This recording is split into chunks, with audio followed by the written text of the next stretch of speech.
Selamat datang di Syairblog CLP, channel punya Pak Yun, yang membahas hal-hal yang berkaitan dengan edukasi.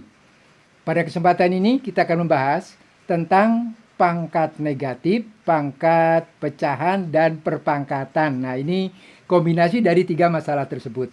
Nah, oleh karena itu, Pak Yun mohon bantuannya agar supaya Pak Yun lebih bersemangat lagi untuk membuat konten-konten yang baru yang berkaitan dengan edukasi. Dukung Pak Yud dan jangan lupa subscribe, like, dan Pak Yud diberi komentar. Untuk itu Pak Yud mau mengucapkan terima kasih. Semoga Anda semua dalam keadaan sehat dan diberikan kelimpahan rezeki dari Allah Subhanahu wa taala, dari Tuhan Yang Maha Esa. Dan bagi anak-anak, Pak Yud doakan bagi yang ngeklik video ini dan menontonnya sampai tuntas, itu nilainya paling tidak 90 ya. Paling tidak 90. Nah, oleh karena itu sekali lagi, ayo kita bahas bersama-sama bagaimana cara mengerjakan soal-soal yang seperti begini. Ini ada 3 soal. Ada 3 soal, masing-masing soal nomor 1, nomor 2, dan nomor 3. Yuk, kita mulai. Nomor 1. Sepertiga dipangkatkan minus 2/3. Nomor 2. Seperempat dipangkatkan minus setengah. Nomor 3. 3/4 dipangkatkan minus 1/3.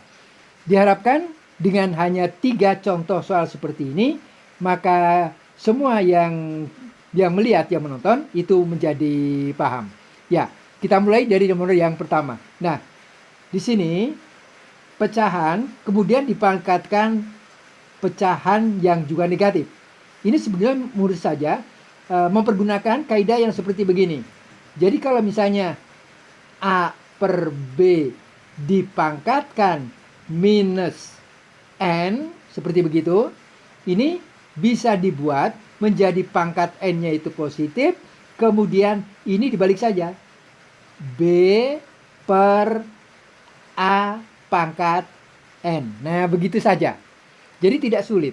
Jadi pecahan ini dibalik, pangkatnya sudah menjadi pangkat positif. Nah, kita terapkan itu di nomor 1 ini ya. Kita mulai.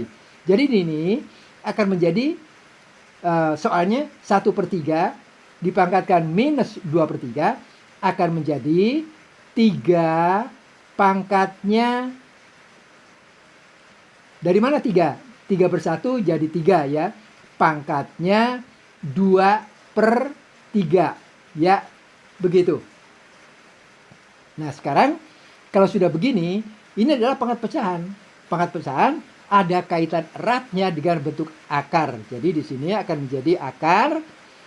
Ini bilangan pokoknya 3. Kemudian penyebut pangkat itu menjadi pangkat akar. Sedangkan pembilang daripada pangkat ini menjadi pangkat dari bilangan pokok. Jadi sepertiga dipangkatkan minus 2/3 adalah akar 3 dari 3 kuadrat. Ya, begitu saja. Mudah kan? Iya. Nah, sekarang yang kedua. Yang kedua, kita akan gunakan kaidah tadi di sini. Ini akan menjadi 1/4 itu menjadi 4/1, begitu ya. 4/1. Di sini pangkatnya sudah menjadi positif, pangkat setengah. Nah, begitu. Paham ya? Nah, sekarang 4/1 itu kan 4. Berarti kan 4 pangkat setengah. Kalau sudah 4 pangkat setengah begitu, maka kita akan bisa lanjutkan menjadi, nah ini pangkat pecahan adalah bentuk akar. Jadi akar dari 4 yang sama dengan 2. Nah, mudah kan? Ya, mudah, tidak sulit ya, tidak sulit. Mudahlah seperti begitu, tidak sulit. Ya, kita lanjutkan. Sekarang kita mulai dengan nomor yang ketiga ya. Nomor yang ketiga. Nomor yang ketiga ini ya, kita geser ke atas sedikit. Iya, supaya agak leluasa. Yaitu 3/4 pangkat minus 1/3. Ini kita terapkan yang di atas tadi. Ini menjadi 4/3. Pangkatnya sekarang sudah menjadi positif 1/3. Nah, begitu. Sekarang pangkatnya sudah pangkat positif menjadi 1/3. Nah, kemudian ini bagaimana? Kita lanjutkan. Ini akan menjadi bentuk akar, ya kan? Bentuk akar dari berapa? Akar, ulangi, 4/3 pangkat 1/3 menjadi akar 4/3. Gitu kan? Nah, sekarang 3-nya di mana? Ini sebagai pangkat akarnya. Ya, begitu.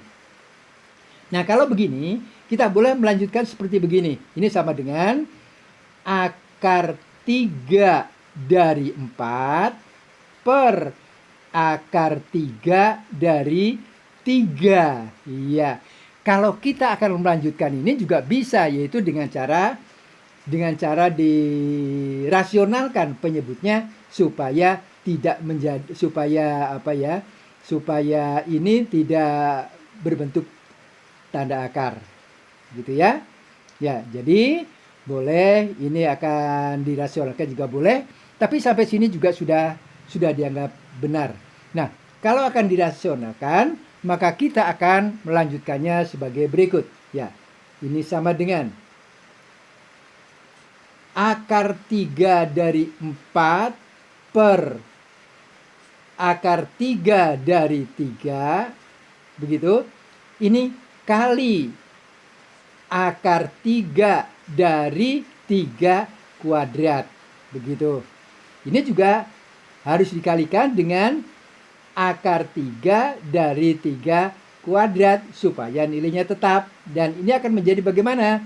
Ini akan menjadi pembilangnya akar 3 dari 4 kali akar 3 dari 3 kuadrat itu akan menjadi akar 3 dari 4 kali 3.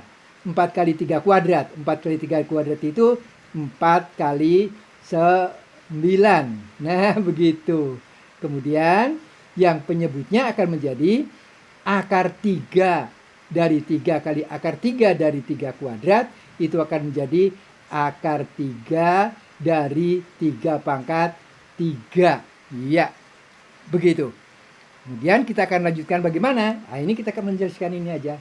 Ini akan sama dengan akar 3 dari 4 kali 9 itu 36. Gitu kan?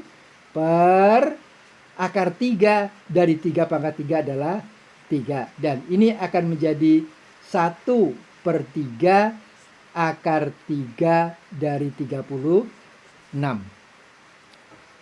Sampai sini sudah tidak bisa digoyang-goyang lagi ini ya. Sudah tidak bisa goyang-goyang lagi, hanya sampai sini saja. Begitu? Iya. Terima kasih atas perhatiannya. Semoga ini bermanfaat karena semua Anda hebat.